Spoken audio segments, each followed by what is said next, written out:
Bikin nangis. Ibuku diperlakukan seperti pembantu oleh suamiku.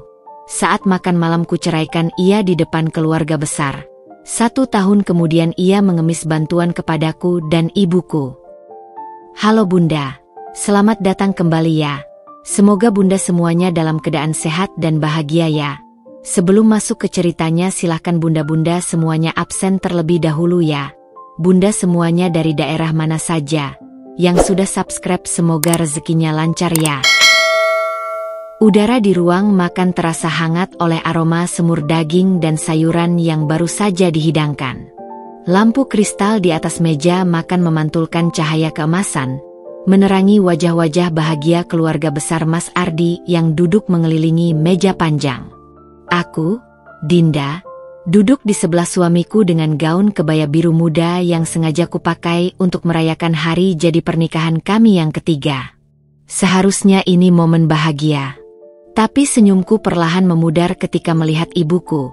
Seorang wanita berusia 62 tahun dengan rambut yang sudah memutih, mondar-mandir dari dapur ke ruang makan membawa satu persatu hidangan. Tangannya yang keriput terlihat gemetar saat mengangkat piring besar berisi sop konro.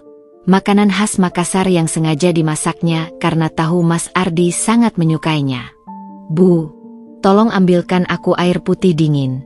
Jangan pakai es batu banyak-banyak, pinta Mas Ardi tiba-tiba, menyela obrolan serunya dengan pamannya tentang proyek properti terbaru mereka.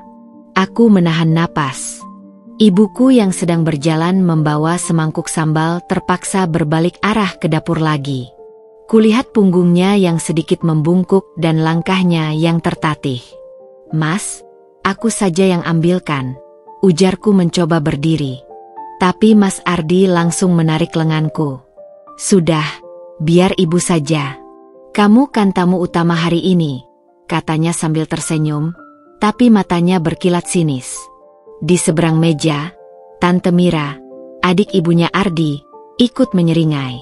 Iya, Dinda, biarkan ibumu saja. Dia kan sudah terbiasa melayani sejak dulu. Perutku mual mendengar itu. Ibuku bukan pembantu.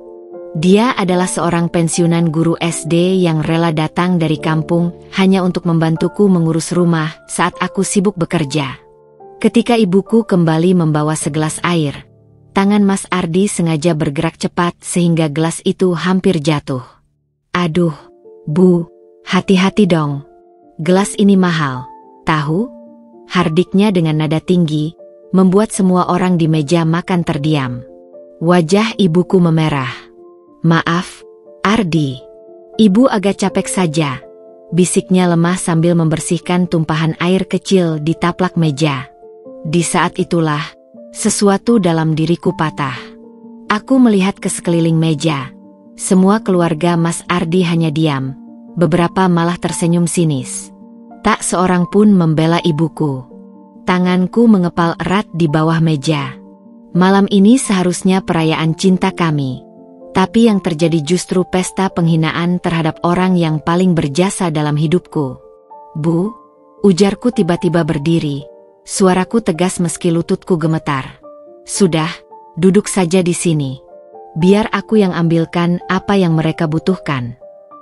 Ruang makan mendadak senyap. Semua mata tertuju padaku. Mas Ardi mengerutkan kening. Wajahnya mulai memerah. Dinda, kamu. Tidak, Mas, potongku. Kali ini lebih keras. Cukuplah. Sudah 3 tahun ibuku diperlakukan seperti pelayan di rumah sendiri. Hari ulang tahun pernikahan kita. Tapi yang kulihat adalah ibuku yang bekerja keras sejak pagi sementara keluarga Mas duduk manis menikmati jasanya. Udara di ruangan itu terasa semakin panas. Aku melihat ibuku berusaha menyembunyikan air matanya dengan cepat mengusap mata. Di depanku, wajah Mas Ardi berubah dari merah menjadi pucat. Dinda, kamu berlebihan. Ibu senang bisa membantu. Tolong jangan berbohong. Mas, suaraku mulai bergetar. Kita semua tahu ini bukan tentang membantu. Ini tentang mempermalukan, tentang menunjukkan siapa yang berkuasa di rumah ini. Tante Mira tiba-tiba menyela. Dinda, kamu harusnya bersyukur suamimu mau menerima. Tutup mulut Anda. Hardiku tanpa berpikir dua kali, membuat semua orang kaget. Jangan ikut campur urusan keluarga saya. Di tengah keheningan yang mencekam itu, aku menarik kursi di sebelahku. Bu, duduklah di sini. Makanlah bersama kami. Karena mulai malam ini, tidak akan ada lagi yang memperlakukanmu seperti pelayan di rumah ini. Dan di saat itulah, di depan seluruh keluarga besar suamiku, untuk pertama kalinya dalam 3 tahun pernikahan, aku benar-benar melihat rasa malu di wajah Mas Ardi. Malam itu, setelah semua tamu pulang dengan suasana canggung yang masih menggantung di udara, aku duduk sendiri di teras belakang rumah kami.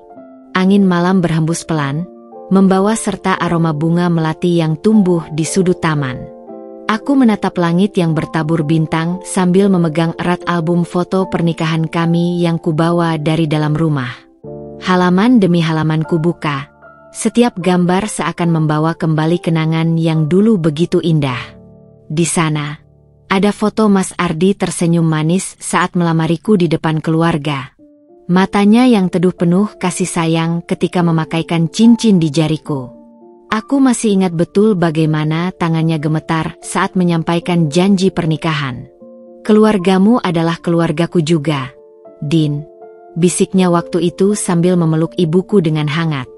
Aku janji akan selalu menghormati dan menyayangi ibu seperti ibuku sendiri. Kata-kata yang begitu manis itu sekarang terasa seperti pisau yang menikam perlahan. Aku menghela napas panjang saat melihat foto-foto bulan madu kami di Bali.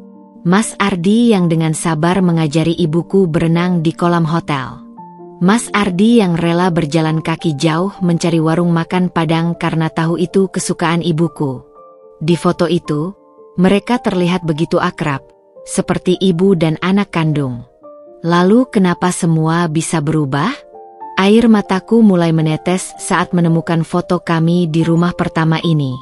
Masih terlihat jelas bagaimana ibuku dengan bangga memegang sapu dan lap, bersemangat membantu membersihkan rumah baru kami. Saat itu, Mas Ardi masih sering bilang, "Bu, jangan capek-capek, nanti saya yang bersihkan." Tapi perlahan, semuanya berubah. Aku masih ingat persis momen ketika perubahan itu mulai terasa. Saat bisnis properti Mas Ardi mulai menanjak.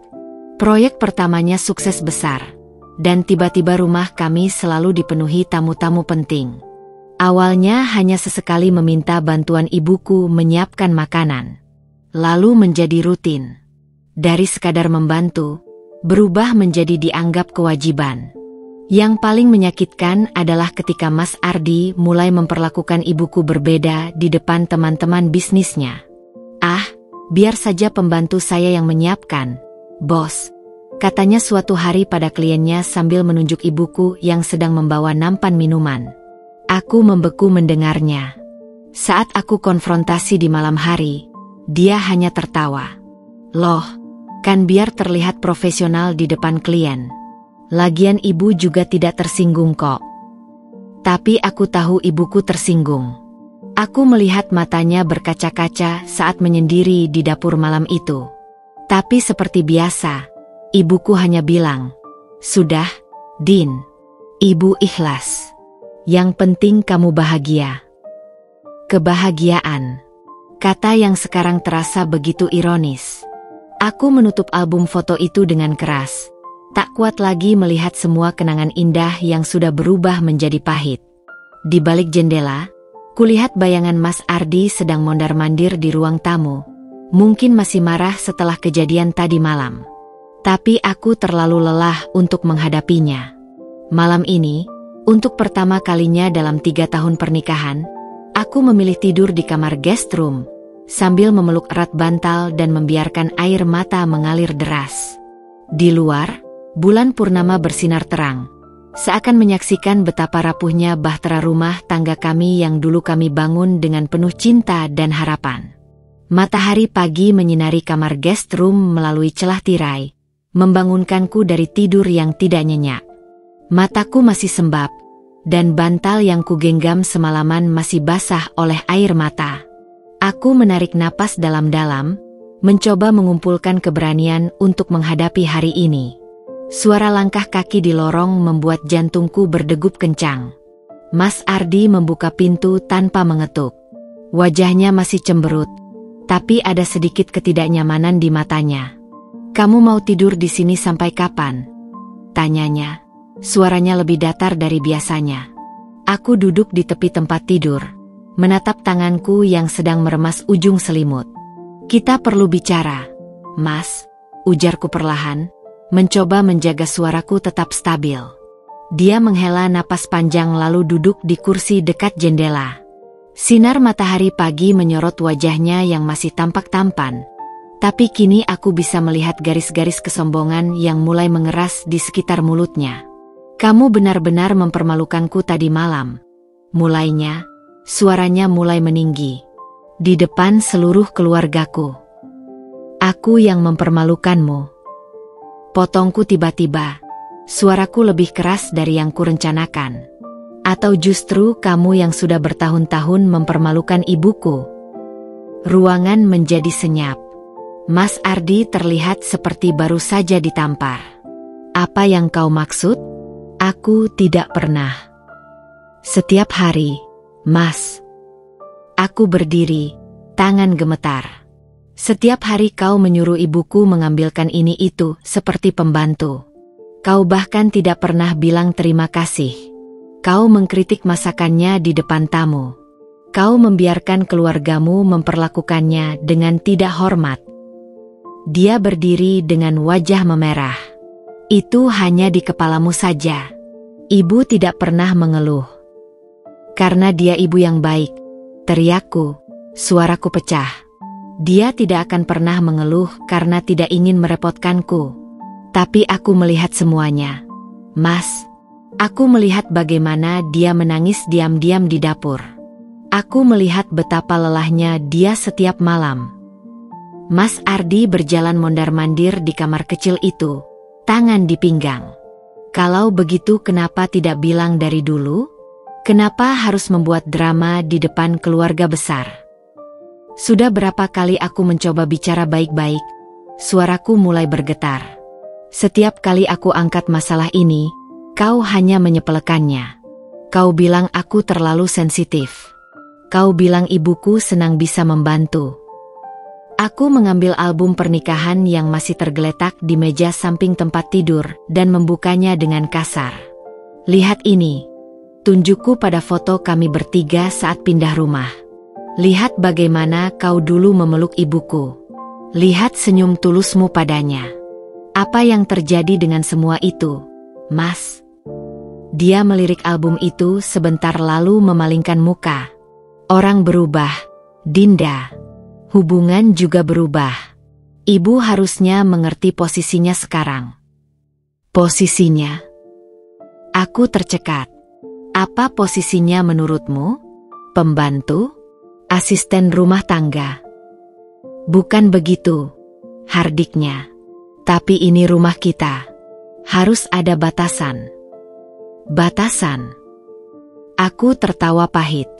"Batasan apa yang kau maksud?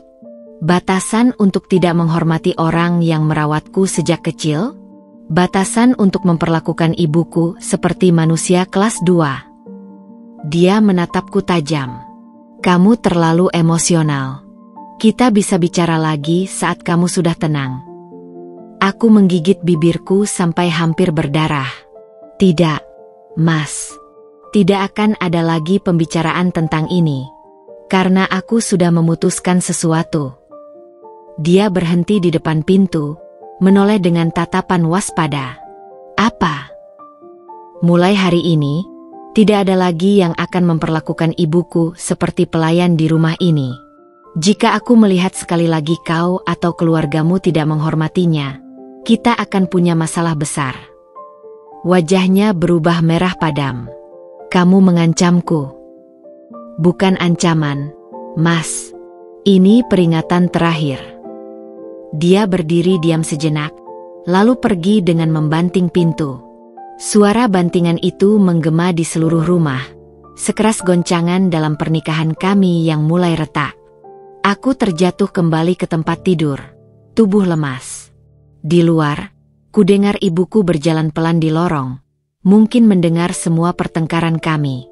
Aku ingin berlari dan memeluknya, tapi aku terlalu lelah. Hari ini, untuk pertama kalinya dalam 3 tahun pernikahan, aku benar-benar melawan suamiku sendiri. Dan entah mengapa, di balik semua kesedihan ini, ada rasa lega yang aneh menyelinap di hatiku. 2 minggu setelah pertengkaran kami, udara di rumah terasa masih pengap oleh ketegangan yang tidak terselesaikan. Mas Ardi sengaja menghindariku, pulang larut malam dan pergi sebelum subuh. Ibuku yang biasanya riang kini lebih banyak diam di kamar, seolah berusaha menghilang agar tidak menjadi sumber pertengkaran. Hingga suatu sore, saat aku baru saja pulang dari kantor, sebuah pesan dari Mas Ardi membuat jemariku kaku memegang telepon. Besok malam ada acara makan malam di rumah. Keluarga besar datang. Pastikan semuanya siap. Tidak ada permintaan, apalagi kata, tolong. Hanya perintah kering seperti pada seorang bawahan. Aku menatap layar telepon sampai mataku perih, mencerna betapa cepatnya hubungan kami merosot. Esok harinya, sejak pagi buta ibuku sudah sibuk di dapur. Aku menemukannya sedang mengulek bumbu dengan tangan yang sudah mulai tremor. "Ibu, kenapa tidak beli saja makanan jadi?" tanyaku sambil mengambil alih ulekan dari tangannya. Ibuku tersenyum lemah. Katanya Ardi ingin masakan rumah. Katanya tamu-tamunya suka masakan ibu. Sesuatu dalam nada bicaranya membuatku curiga. "Ibu, jangan-jangan Mas Ardi yang menyuruh ibu masak semua ini?" Dia menghindari pandanganku. "Ibu senang bisa membantu, Din. Lagian kan acara keluarga." Tanganku menggenggam erat ulekan. Ini sudah keterlaluan. Setelah pertengkaran kami, alih-alih berubah, Mas Ardi malah sengaja memperkerjakan ibuku lebih keras. Saat tamu mulai berdatangan sore itu, suasana di rumah berubah menjadi pesta riuh yang membuat kepalaku pusing. Keluarga besar Mas Ardi memenuhi ruang tamu dengan obrolan keras dan tawa yang menggema. Aku melihat sepupu-sepupunya yang sombong memeriksa setiap sudut rumah dengan tatapan menghakimi, seolah mencari kesalahan. Ibuku yang mengenakan kebaya sederhana mondar-mandir membawa makanan dari dapur, sementara para wanita keluarga Ardi duduk manis di sofa mewah. Tak satu pun dari mereka yang menawarkan bantuan. "Wah, Ibu Dinda masih gesit ya masak untuk tamu sebanyak ini," ujar Tante Mira dengan senyum tipis sambil menyuap kue yang baru saja diantarkan ibuku. Aku menggigit bibir sampai nyaris berdarah. Di meja makan, Mas Ardi duduk di kursi kepala seperti raja kecil, sesekali memberi perintah tambahan pada ibuku. "Bu, nasi di rice cooker sudah habis. Tolong buat lagi 2 cup. Bu, sambalnya kurang. Bikin lagi yang pedas. Bu, tolong bersihkan tumpahan saus di lantai. Nanti lengket." Setiap perintah dilontarkan dengan suara keras agar semua tamu mendengar. Seolah ini adalah pertunjukan untuk membuktikan siapa yang berkuasa di rumah ini. Puncaknya datang ketika sepupu Ardi, Andi, dengan sengaja menumpahkan semangkuk sop konro, masakan spesial ibuku yang dimasak sejak subuh, ke lantai marmer. "Waduh, maaf Bu, tangan saya licin," katanya sambil tertawa, tanpa sedikit pun usaha untuk membantu membersihkan. Ibuku segera berlutut dengan lap di tangan. Wajahnya merah karena malu dan lelah. Di saat itulah, sesuatu dalam diriku benar-benar patah. Aku berdiri dengan gemetar. Suaraku tiba-tiba menggema di ruangan yang ramai. "Cukup." Semua kepala menoleh ke arahku. Suasana mendadak senyap. "Bu," ujarku dengan suara tegas, "tolong berhenti.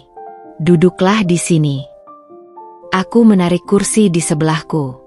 Wajah Mas Ardi berubah merah. "Dinda, jangan." "Tidak, Mas." Potongku. Sudah 3 tahun ibuku diperlakukan seperti pelayan di rumah sendiri. Hari ini tamu-tamu datang. tapi yang bekerja hanya ibuku seorang. Bahkan ketika makanan sengaja ditumpahkan, tak seorang pun yang membantu. Tante Mira mencoba menyela. Dinda, kamu berlebihan. Aku tidak berlebihan, teriakku, suaraku pecah. Aku hanya tidak tahan lagi melihat ibuku dipermalukan terus-menerus. Aku berjalan ke tengah ruangan, menghadap semua tamu yang sekarang memandangku dengan campuran kaget dan jijik. Suasana di ruang makan yang megah itu berubah menjadi senyap bagai kuburan. Semua mata tertuju padaku. Ada yang melotot penuh kemarahan, ada yang terbelalak tak percaya. Beberapa malah menyimpan senyum sinis seolah sudah lama menunggu drama ini terjadi. Napasku tersengal-sengal, dada naik turun tak beraturan, tapi suaraku keluar lebih tegas dari yang kuduga. Kalian semua boleh memandang rendah aku, kataku perlahan, menatap satu persatu wajah-wajah yang selama ini diam melihat penghinaan terhadap ibuku. Tapi jangan sekali-kali merendahkan ibuku lagi. Mas Ardi bangkit dari kursinya dengan wajah merah padam. Dinda, kamu benar-benar sudah keterlaluan malam ini, teriaknya, tinjunya mengetuk meja hingga gelas-gelas bergetar. Apa yang akan keluarga besar katakan? Kamu mempermalukanku di depan. Aku yang mempermalukanmu? Suaraku melengking, memotong omongannya. Atau justru kau yang sudah bertahun-tahun mempermalukan ibuku? Kau pikir aku tidak melihat? Kau pikir aku tidak merasakan? Ibuku yang masih berdiri di sudut ruangan dengan lap di tangan mencoba mendekat. Dinda, sudahlah, ibu baik-baik saja. Aku tidak akan diam lagi, Bu, kataku sambil menarik kursi di sebelahku. Duduklah di sini. Malam ini, kau akan makan sebagai tamu terhormat, bukan sebagai pelayan. Tante Mira, bibirnya menyungging sinis, menyeringai. Dinda, kamu lupa diri. Harusnya kamu bersyukur Ardi mau menerima. Aku memutar badan begitu cepat hingga rambutku berkibar. Tutup mulut Anda, raungku, membuat semua orang terkejut. Jangan ikut campur urusan keluarga kami. Atau apakah Anda ingin menggantikan ibuku membersihkan tumpahan sop itu? Sepupu Ardi, Andi, yang tadi menumpahkan sop dengan sengaja, tiba-tiba berdiri. Dinda, kamu sudah keterlaluan. Ini rumah Ardi, kamu harus. Ini juga rumahku, sergahku, mengeluarkan dokumen dari tas kerja. Surat ini membuktikan aku membayar separuh harga rumah ini. Jadi jangan bicara seolah aku hanya parasit di sini. Mas Ardi terlihat seperti ingin muntah melihat dokumen itu. Kamu sudah merencanakan ini? Tidak, Mas. Aku hanya selalu siap, jawabku dingin. Seperti aku selalu siap menerima kekuranganmu, tapi tidak akan pernah siap menerima penghinaan pada ibuku. Udara di ruangan itu terasa semakin panas. Keringat dingin mengalir di punggungku, tapi tekadku sudah bulat. Mulai malam ini, ujarku dengan suara yang tiba-tiba sangat tenang namun mematikan. Aku tidak mau lagi menjadi istri Ardi. Gempar. Tante Mira menjerit. Paman Ardi mengumpat. Sepupu-sepupunya saling pandang dengan wajah pucat. Ardi tertawa getir. Kamu serius? Hanya karena masalah kecil seperti ini? Ini bukan masalah kecil, Mas, bisikku. Tiba-tiba lelah. Ini tentang harga diri. Tentang bagaimana kau dan keluargamu selama ini memperlakukan orang yang paling kusayangi di dunia ini. Ibuku mulai menangis terseduh-seduh di kursinya. Aku memegang bahunya erat. Kita cerai, Mas. Besok aku akan pindah dengan ibuku. Ardi menatapku dengan mata berapi-api. Kamu pikir hidup tanpa aku akan mudah? Kamu pikir dengan gajimu yang kecil itu, lebih baik makan nasi dengan garam tapi bahagia, daripada hidup mewah tapi hati hancur setiap hari melihat ibuku diperlakukan seperti sampah, potongku tajam. Di tengah keheningan mencekam itu, aku membantu ibuku berdiri. Tubuhnya terasa ringkih sekali di pelukanku. Kita pergi, Bu, bisikku di telinganya. Kita akan baik-baik saja. Saat kami berjalan meninggalkan ruang makan mewah itu, di tengah tatapan penuh kebencian dari keluarga Ardi, tiba-tiba aku merasa sangat lega. Seperti beban bertahun-tahun akhirnya lepas dari pundaku. Di ambang pintu, aku menoleh untuk terakhir kalinya. Surat cerai akan kukirim besok. Dan ingat baik-baik, Ardi, penghinaanmu pada ibuku akan kau tanggung seumur hidupmu. Pintu tertutup dengan keras di belakang kami, mengakhiri babak pernikahan kami yang dulu bermula dengan cinta, tapi berakhir dengan penghancuran harga diri seorang ibu. Malam itu, di kamar hotel sederhana yang kusewa darurat, ibuku memelukku erat sambil terisak. Maafkan ibu, nak, ibu yang menyebabkan. Jangan pernah bilang begitu, Bu, bisikku sambil ikut menangis. Kau adalah alasan terkuatku untuk tetap bermartabat. Di luar jendela, hujan mulai turun, membasahi kota yang tiba-tiba terasa sangat besar dan asing. Tapi di pelukan ibuku, aku menemukan kembali kekuatan yang selama ini terkikis perlahan. Besok adalah hari baru. Hari tanpa penghinaan. Hari di mana aku dan ibuku akan memulai segalanya dari nol. Hari-hari setelah pengumuman perceraianku berjalan seperti mimpi buruk yang tak kunjung usai. Hotel murah tempatku dan ibuku menginap terasa pengap. Dindingnya tipis sehingga setiap suara dari kamar sebelah terdengar jelas. Aku terbangun setiap pagi dengan perut mual dan kepala pening, mencoba mencerna kenyataan bahwa hidupku telah berubah drastis dalam semalam. Tapi yang lebih menyakitkan adalah melihat ibuku yang semakin kurus dan lesu. Matanya selalu sembab, tangannya gemetar setiap kali telepon berdering, seolah takut mendengar suara Mas Ardi. Dinda, apa kita tidak bisa berdamai saja? Bisiknya suatu pagi saat menyaksikanku menyusun dokumen-dokumen pengadilan. Ibu tidak tebal melihat kau harus melalui semua ini. Aku memeluknya erat, mencium aroma minyak kayu putih yang selalu melekat pada bajunya. Ini bukan hanya tentang kita, Bu. Ini tentang harga diri. Aku tidak akan membiarkan Ardi dan keluarganya terus menghina kita tanpa konsekuensi. Ruangan pengadilan agama terasa dingin dan menyeramkan. Kursi-kursi kayu yang keras, dinding-dinding kosong tanpa hiasan, dan bau disinfektan yang menyengat membuat suasana semakin mencekam. Mas Ardi datang dengan dua pengacaranya yang berwajah sinis. Sementara aku hanya didampingi seorang pengacara perempuan muda yang kuhire atas rekomendasi teman kantor. Perceraian bisa selesai cepat kalau nyonya tidak menuntut banyak hal, ujar pengacara Ardi dengan senyum tipis, matanya memandang rendah dokumen-dokumen di tanganku. Aku membuka tas besar dan mengeluarkan 3 map tebal. Saya punya bukti-bukti yang akan membuat proses ini tidak semudah yang Tuan harapkan. Di dalam map itu ada 1. Rekaman video dari CCTV rumah yang menunjukkan Ardi berteriak pada ibuku karena kopinya terlalu dingin.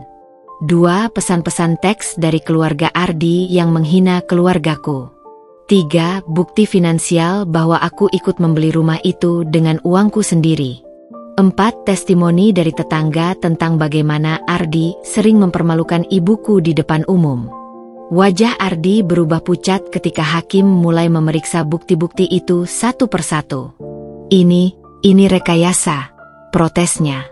Hakim, seorang lelaki tua dengan kacamata tebal, mengangkat tangan. Saudara Ardi, saya sarankan Anda tenang. Bukti-bukti ini cukup kuat. Di sidang kedua, aku memutuskan untuk memanggil saksi-saksi. Yang pertama adalah Mbak Siti, asisten rumah tangga kami dulu yang dipecat Ardi karena membela ibuku. Dia bilang ibu mertuanya seperti anjing tua yang tidak tahu diri, ujar Mbak Siti dengan suara bergetar. Setiap hari saya melihat ibu itu menangis di dapur. Saksi berikutnya adalah Pak RT kami. Saya sering dengar teriakan dari rumah mereka. Tuan Ardi marah-marah karena makanan tidak sesuai selera atau rumah kurang bersih. Tapi pukulan terberat datang ketika adik kandung Ardi sendiri, yang selama ini diam, tiba-tiba muncul membela kami. Kakak saya memang berubah sejak sukses bisnis, ujarnya dengan mata berkaca-kaca. Saya sudah sering menegur dia soal perlakuannya pada ibu mertua, tapi dia bilang itu hal sepele. Ardi terlihat seperti ingin menghilang di kursinya. Keluarganya yang dulu sombong sekarang menunduk malu. Putusan akhir keluar 2 minggu kemudian. Cerai talak dengan hak penuh ada padaku. Rumah menjadi milikku sepenuhnya karena bukti pembayaran. Ardi harus membayar uang mut'ah sebagai kompensasi. Ketika hakim membacakan putusan, Ardi tiba-tiba berlutut di depan ibuku. "Ibu, maafkan saya." Tapi ibuku hanya memandangnya dengan wajah sedih. "Bangun, nak. Tidak pantas seorang suami berlutut pada mantan mertua." Di luar pengadilan, para wartawan sudah menunggu. Ternyata kasus ini menarik perhatian media karena keluarga Ardi cukup terkenal di kalangan pengusaha. Esoknya, foto Ardi dengan judul, "Pengusaha dihukum karena perlakukan ibu mertua seperti pembantu," menghiasi beberapa media online. Beberapa hari kemudian, kabar mulai berhembus. Mitra bisnis Ardi banyak yang mundur, tidak mau terkait dengan namanya yang sekarang tercoreng. Proyek-proyeknya ditunda oleh klien yang khawatir dengan reputasinya. Keluarga besarnya marah besar karena aib ini membuat mereka ikut dipermalukan. Aku mendapat pesan dari teman bahwa Ardi sekarang sering terlihat mabuk di klub-klub malam. Wajahnya selalu muram. Sementara itu, aku dan ibuku mulai merintis hidup baru. Usaha catering kecil-kecilan kami mulai dapat pelanggan tetap. Rumah yang dulu penuh kenangan pahit sekarang kami jual, dan kami pindah ke apartemen sederhana tapi nyaman. Di malam-malam sunyi, kadang aku masih terbangun dan meraih sisi tempat tidur yang kosong. Tapi kemudian aku melihat ibuku yang sedang tidur nyenyak di kamar sebelah, dan hatiku kembali tenang. Ardi mungkin mengira perceraian ini akan membuatku menderita. Tapi yang terjadi justru sebaliknya. Dialah yang terjatuh, sementara aku justru menemukan kekuatan baru. Pagi itu, matahari baru saja mulai menyembul dari balik gedung-gedung apartemen ketika aku sudah berdiri di dapur kecil kami. Tangan sibuk mengaduk adonan kue lapis yang harus selesai sebelum jam 7. Aroma vanili dan kayu manis memenuhi ruangan sempit itu, bercampur dengan harum nasi gurih yang sedang dikukus ibuku di kompor sebelah. "Bu, tolong cek pesanan kue nastar untuk Ibu Susi," pintaku sambil menata loyang berisi onde-onde ke dalam oven. Ibuku yang sedang memotong tipis-tipis abon sapi segera mengangguk. Matanya berbinar meski lingkaran hitam di bawahnya masih jelas terlihat. "Sudah aku kemas tadi subuh, Nak." Aku tambahkan 2 toples ekstra seperti permintaan dia. Kami saling tersenyum. Sudah 3 bulan sejak kami meninggalkan rumah mewah itu, dan hidup di apartemen sempit ini dengan penghasilan dari usaha catering rumahan yang baru kami rintis. Setiap pagi dimulai sebelum fajar, dan kami jarang tidur sebelum tengah malam. Tapi entah mengapa, aku belum pernah merasa sesungguh ini dalam hidupku. Minggu-minggu pertama adalah neraka.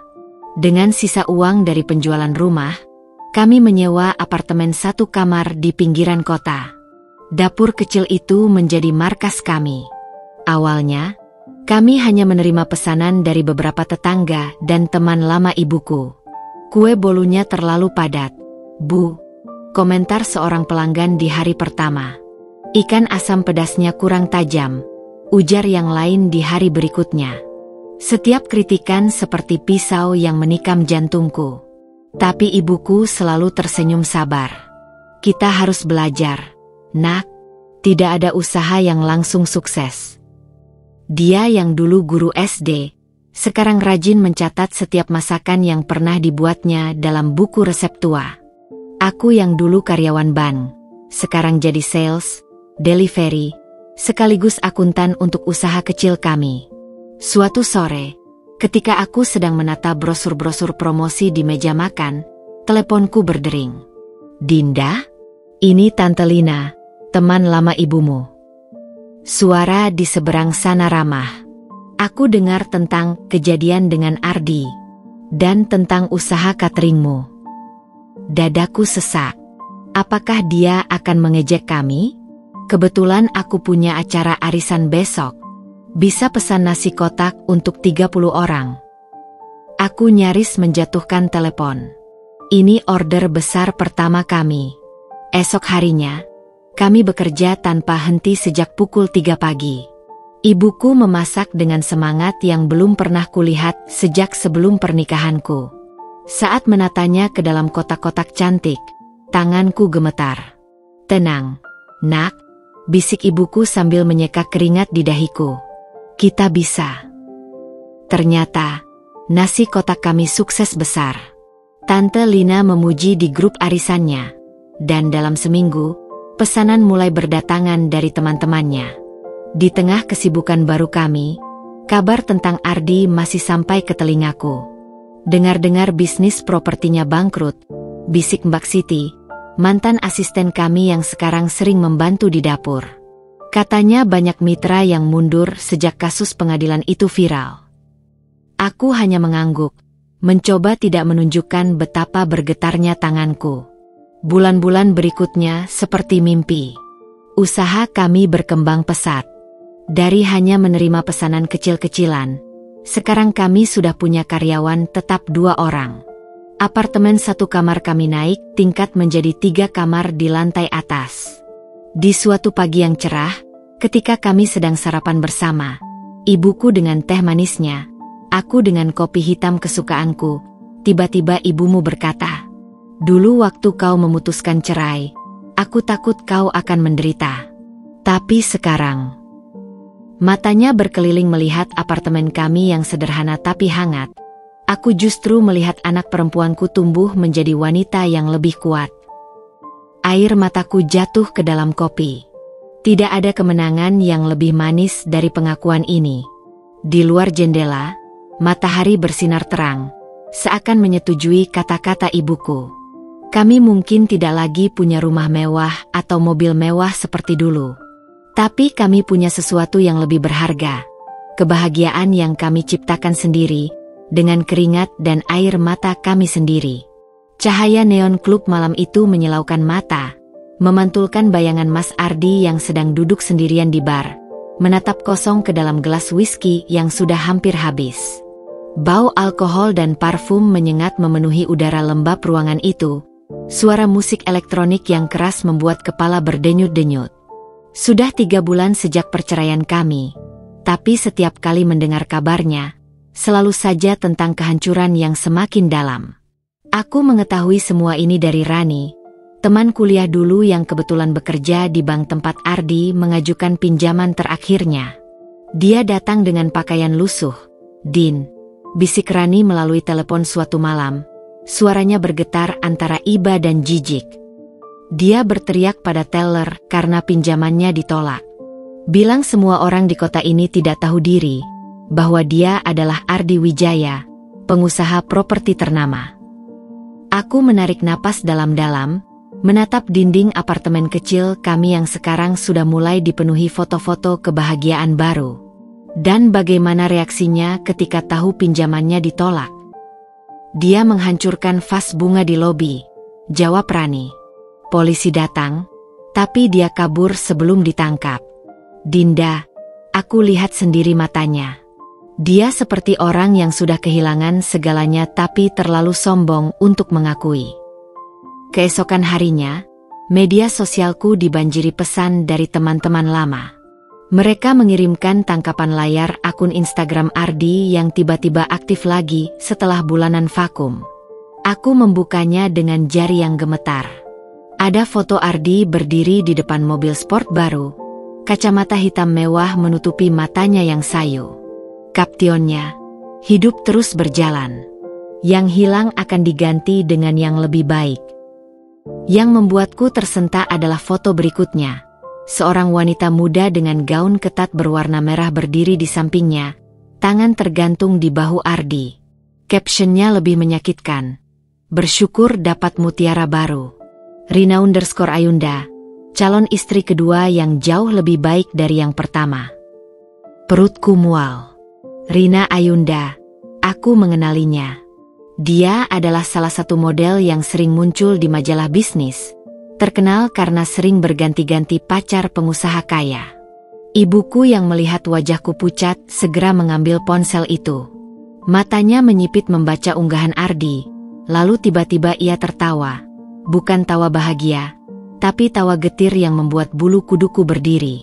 "Lihat baik-baik, nak," ujarnya sambil memperbesar foto itu. Mobil itu sewaan. Aku ingat plat nomornya. Pernah lewat di depan apartemen minggu lalu, bawa turis. Aku memeriksa lebih detail. Benar. Di sudut foto terlihat stiker rental mobil yang sengaja tidak di-crop dengan sempurna. Malam itu, teleponku berdering lagi. Nomor tidak dikenal.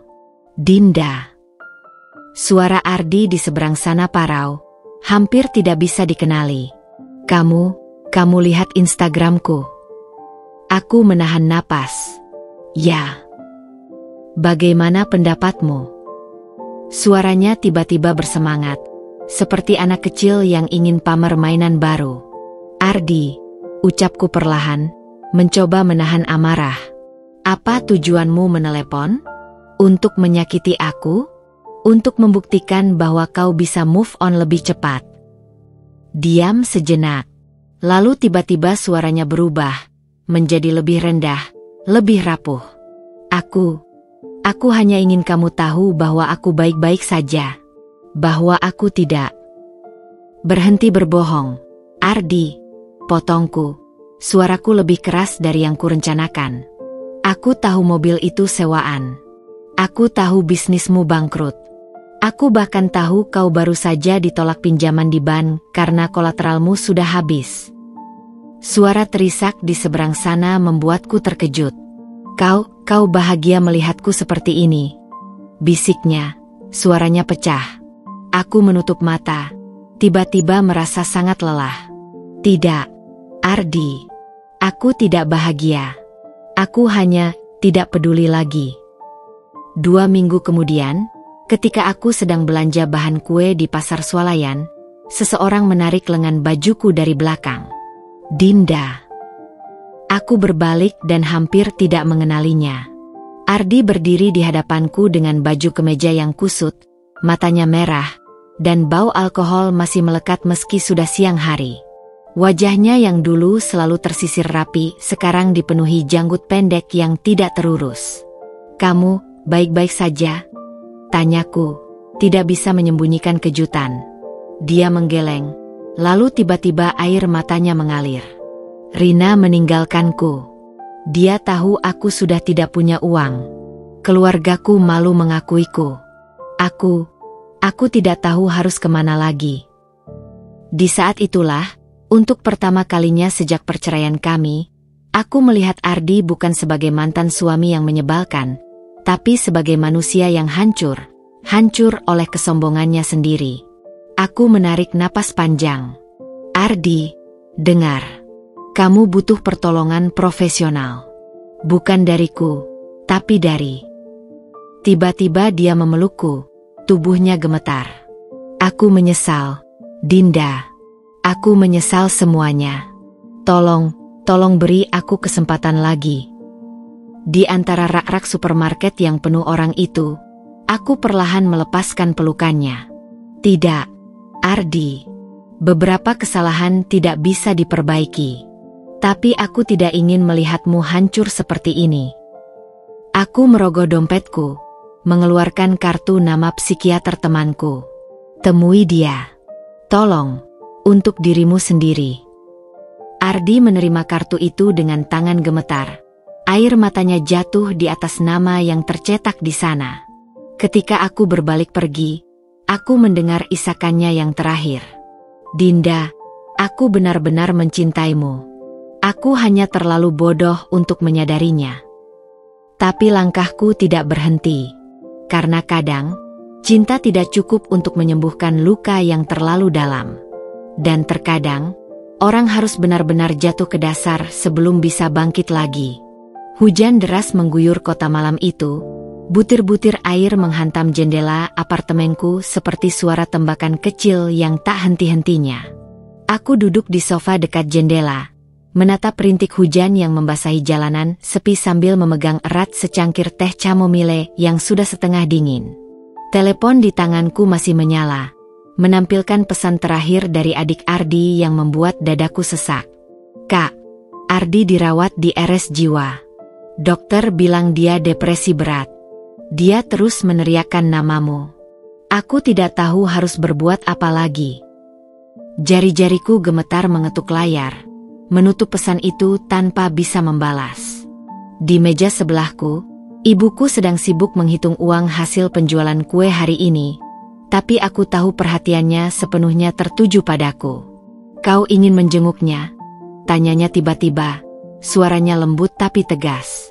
Aku menggeleng, menekan pelipisku yang mulai berdenyut. "Tidak, Bu.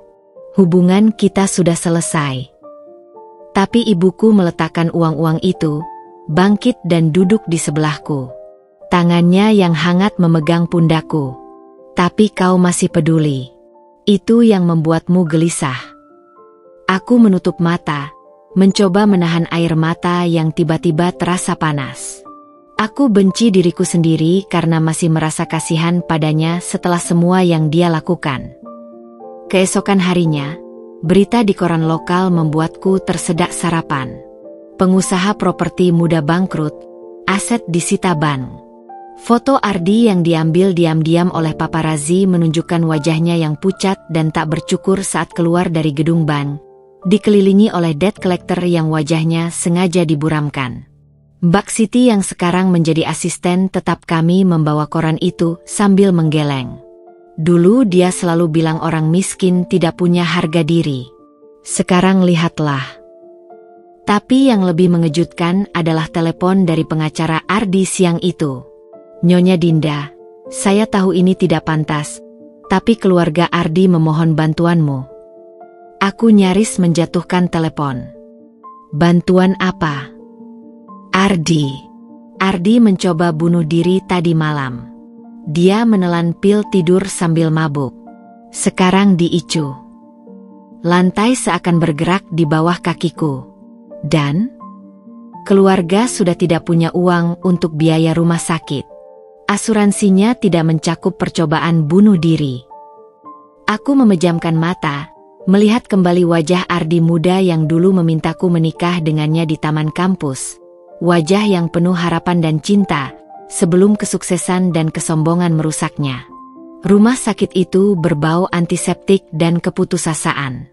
Aku berjalan di lorong yang terlalu terang, ditemani ibuku yang tanpa bicara menggenggam tanganku erat. Di depan kamar Icu, keluarga Ardi terlihat hancur. Ibunya langsung menangis melihatku.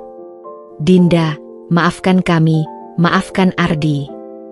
Aku tidak bisa bicara. Melalui kaca jendela, aku melihat Ardi terbaring lemah.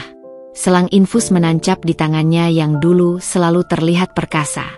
Wajahnya yang dulu tampan sekarang seperti orang tua 10 tahun lebih tua dari usianya. "Apakah dia?" "Dokter bilang dia akan selamat," jawab adik Ardi dengan suara parau. "Tapi, kami tidak tahu bagaimana menyelamatkannya dari dirinya sendiri." Aku menarik napas dalam-dalam, lalu mengeluarkan buku cek dari tas. Aku akan bayar biaya rumah sakitnya. Tapi ini terakhir kalinya. Ibunya Ardi ingin memelukku, tapi aku mundur selangkah. "Ini bukan untuk Ardi. Ini untuk kalian, keluarga yang dulu pernah menerimaku dengan baik." Aku tidak berniat masuk ke kamarnya. Tapi ketika aku berbalik untuk pergi, suara lemah dari dalam membuatku membeku. "Dinda." Ardi terbangun, matanya yang sayu mencoba fokus padaku melalui kaca. Tangannya yang lemah berusaha meraih. Ibuku mendorongku pelan. "Pergilah. Katakan apa yang ingin kau katakan. Untuk penutup yang lebih baik." Dengan jantung berdebar kencang, aku masuk ke kamar yang penuh bunyi mesin itu.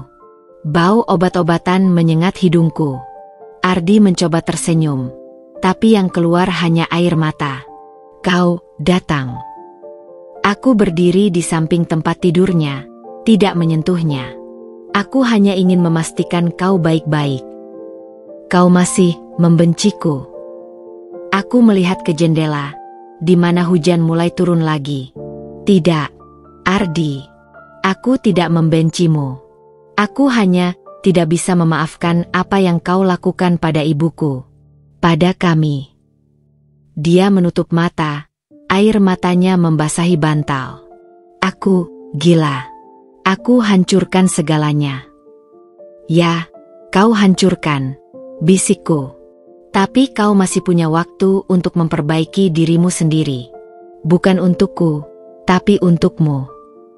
Aku berbalik untuk pergi ketika dia tiba-tiba meraih ujung bajuku.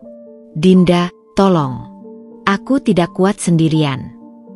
Di saat itulah, untuk pertama kalinya, aku benar-benar melihat Ardi bukan sebagai mantan suami atau musuh, tapi sebagai manusia yang tersesat.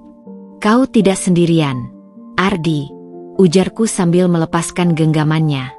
Kau punya keluarga yang mencintaimu. Tapi pertama-tama, kau harus belajar mencintai diri sendiri dengan benar. Di luar rumah sakit, ibuku memelukku erat saat aku akhirnya menangis. Tangisan untuk semua kenangan indah yang harus mati, untuk cinta yang ternoda, untuk Ardi yang dulu dan Ardi yang sekarang. Kau sudah berbuat baik, nak, bisik ibuku. Sekarang saatnya kita melanjutkan hidup kita. Mobil kami melewati gedung-gedung megah yang dulu menjadi kerajaan Ardi. Sekarang sebagian besar sudah berganti nama, dimiliki oleh orang lain. Kehidupan terus berjalan, dan kami pun demikian. Esok harinya, saat fajar menyingsing, aku dan ibuku sudah kembali berdiri di dapur kami yang sederhana, mencampur adonan, mengukus nasi, menyiapkan pesanan-pesanan yang membuat kami sibuk dan bahagia. Di antara aroma kayu manis dan karamel yang hangat, aku tersenyum. Ada kedamaian dalam menerima bahwa beberapa cerita harus berakhir agar cerita baru bisa dimulai. Dan di suatu tempat di luar sana, aku berharap Ardi juga suatu hari nanti bisa menemukan kedamaiannya sendiri. Pagi itu, sinar matahari musim kemarau menyengat kulitku saat aku berjalan di sepanjang jalanan kota menuju kantor bank untuk mengurus pinjaman usaha. Udara terasa kering dan berdebu, membuat kerongkonganku gatal. Tiba-tiba, sebuah mobil mewah berwarna merah menyala nyaris menyerempetku saat melaju kencang di tikungan. Aku menoleh untuk melihat siapa pengemudi ugal-ugalan itu, dan jantungku berhenti berdetak sejenak. Rina Ayunda, wanita yang selama ini terpampang di Instagram Ardi sebagai mutiara barunya, itu duduk di balik kemudi dengan kacamata hitam besar menutupi separuh wajahnya. Di sebelahnya, seorang pria tua berjas mahal sedang mencium pipinya. Mobil itu melaju pergi sebelum sempat kuperhatikan plat nomornya. Tapi satu hal yang pasti, itu bukan Ardi yang duduk di sampingnya. Baru saja sampai di kantor bank, teleponku berdering. Nomor tak dikenal. Dinda? Ini Ibu Ardi. Suara di seberang sana terdengar parau, seperti habis menangis berjam-jam. Tanganku menggenggam telepon lebih erat. Ibu, ada apa? Rina, perempuan itu. Suaranya terisak. Dia menghilang. Membawa semua perhiasanku, tabungan terakhir Ardi, bahkan mobil sewaan yang belum lunas. Aku harus duduk di kursi lobi bank yang dingin itu. Bagaimana bisa? Kami baru sadar seminggu lalu. Ibu Ardi terus bercerita dengan suara bergetar. Ardi masih dirawat di RS Jiwa ketika perempuan itu menguras semua yang tersisa. Bahkan sertifikat rumah terakhir kami di Pondok Indah sudah dipalsukan tanda tangannya. Aku menutup mata, mencoba mencerna semua informasi ini. Di satu sisi, ada kepuasan kecil melihat karma bekerja dengan cepat. Tapi di sisi lain, hati kecilku masih tersayat membayangkan penderitaan keluarga yang dulu pernah menerimaku dengan baik. Malam itu, di apartemen kami yang sederhana, aku dan ibuku duduk di depan laptop kecilku, mencoba mencari tahu lebih banyak tentang Rina Ayunda. Lihat ini, Bu. bisikku sambil menunjuk sebuah artikel gosip online. Foto Rina di acara penggalangan dana anak yatim dengan pria yang sama yang kulihat di mobil tadi. Ibuku mengerutkan kening. Dia siapa? Setelah beberapa jam menyelidiki, sesuatu yang tidak pernah kubayangkan akan kulakukan, kami menemukan kenyataan yang mengejutkan. Rina bukan model profesional seperti yang tertera di Instagramnya, tapi dikenal di kalangan tertentu sebagai pemburu harta yang sudah beberapa kali berpindah dari satu pengusaha ke pengusaha lain. Pria tua di mobil itu adalah Herman Wijaya, konglomerat properti yang bisnisnya 10 kali lebih besar dari puncak kejayaan Ardi. Akun Instagram Rina yang penuh kemewahan ternyata kontrak bayaran dari sebuah agensi yang khusus menciptakan ilusi kehidupan mewah. Astaga, desis ibuku. Ardi tertipu oleh ilusi yang sama seperti yang dulu dia ciptakan sendiri. 2 hari kemudian, ketika kami sedang sibuk mempersiapkan pesanan catering untuk pernikahan kecil, bel apartemen berbunyi. Aku membuka pintu dan menemukan Ardi berdiri di depan. Wajahnya pucat, matanya merah, dan pakaiannya yang dulu selalu necis sekarang terlihat lusuh. Dinda, suaranya parau. Aku tidak punya tempat lain untuk pergi. Dia terlihat seperti bayangan dari dirinya yang dulu. Tangannya gemetar memegang sebuah tas koper kecil. Sepertinya satu-satunya harta yang tersisa. Ibuku yang mendengar suaranya segera muncul dari dapur. Wajahnya berubah sedih melihat keadaan Ardi. "Masuklah," ujar ibuku tiba-tiba, membuatku terkejut. "Bu," protesku. Ibuku menatapku dengan mata yang tenang namun tegas. "Dia manusia juga, Nak. Lihatlah keadaannya." Di meja makan kecil kami, Ardi duduk seperti orang yang kehilangan nyawa. Tangannya yang dulu perkasa sekarang kurus dan berbintik-bintik, mungkin efek samping obat-obatan. "Dia, Rina." Ardi memulai dengan suara hancur. Aku pikir dia mencintaiku. Tapi ternyata, aku menyilangkan tangan. Ternyata dia hanya menginginkan uangmu, seperti yang kau lakukan dulu. Ardi menatapku dengan mata berlinang. Aku tidak. "Ya, kau melakukannya," potongku dingin. "Kau menikahiku karena aku dari keluarga sederhana yang tidak akan menuntut banyak. Kau pikir kau bisa mengendalikanku seperti kau mengendalikan semua hal dalam hidupmu." Diam yang menyakitkan mengisi ruangan. Ibuku menghela napas dan meletakkan segelas teh hangat di depan Ardi. "Minumlah. Kau terlihat sangat lelah." Ardi memandangi teh itu seperti benda asing. Lalu tiba-tiba air matanya jatuh deras. "Ibu, maafkan saya. Maafkan saya untuk semua." Ibuku duduk di sebelahnya, tidak memeluk, tapi juga tidak menjauh. "Ardi, Nak, hidup ini terlalu singkat untuk diisi dengan kebencian. Tapi kau harus mengerti, beberapa kesalahan tidak bisa diperbaiki hanya dengan permintaan maaf." Setelah Ardi tertidur lelap di sofa, kelelahan fisik dan mental yang tampak jelas di wajahnya, aku dan ibuku berdiskusi di dapur kecil. "Kita tidak bisa menyimpannya di sini," bisikku. Ibuku mengangguk. "Tapi kita juga tidak bisa mengusirnya dalam keadaan seperti ini." Akhirnya kami mencapai kompromi. 1. Ardi boleh tinggal maksimal 3 hari untuk memulihkan diri dan menghubungi keluarganya. 2. Dia harus bersedia berkonsultasi dengan psikiater, teman lamaku yang sudah kuhubungi diam-diam. 3. Tidak ada pembicaraan tentang rekonsiliasi. Ini murni bantuan kemanusiaan. Di pagi hari ketiga, ketika fajar baru saja menyingsing, aku menemukan Ardi sudah duduk di balkon kecil kami, menatap matahari terbit dengan wajah yang lebih tenang. "Dinda," ujarnya tanpa menoleh. "Aku mengerti sekarang." Aku berdiri di ambang pintu balkon, tidak terlalu dekat. "Apa yang kau mengerti?" "Dulu, aku pikir kekayaan dan kekuasaan adalah segalanya. Aku merendahkan orang seperti ibumu yang hidup sederhana. Tapi sekarang, Dia menunjuk ke arah dapur di mana ibuku sudah mulai membuat adonan kue. Lihatlah betapa bahagianya ibu dengan kehidupan sederhana ini.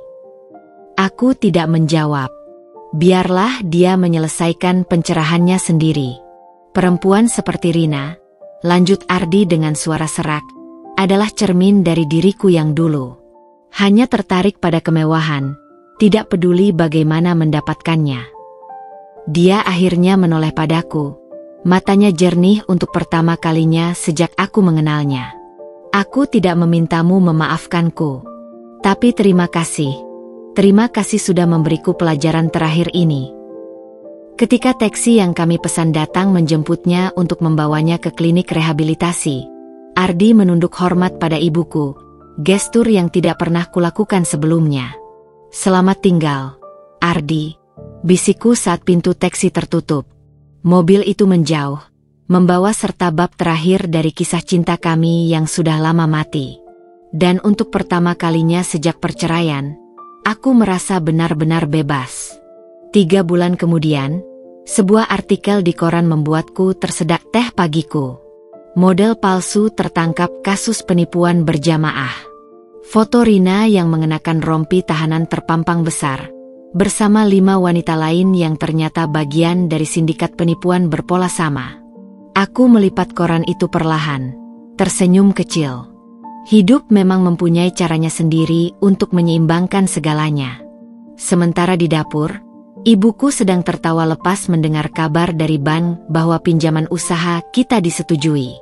Bisnis catering kami akan segera memiliki tempat resmi pertama, sebuah kafe kecil di pusat kota.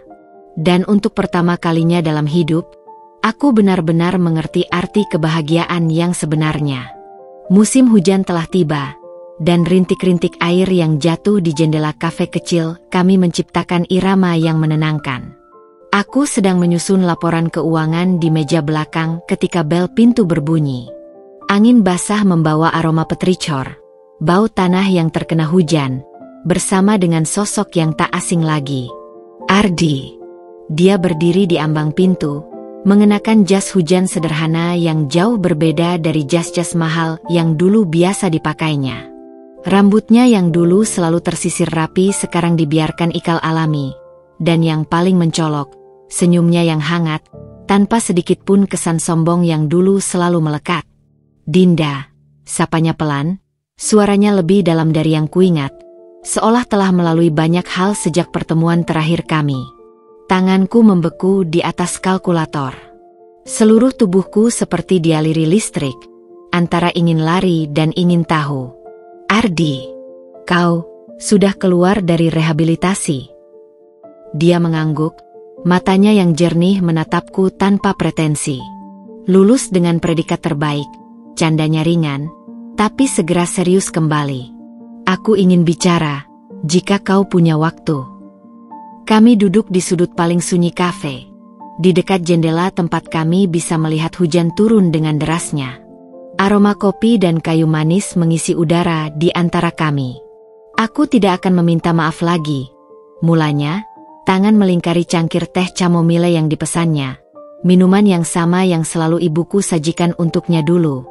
Kata-kata sudah terlalu sering kugunakan, tapi tidak pernah kuikuti dengan perbuatan.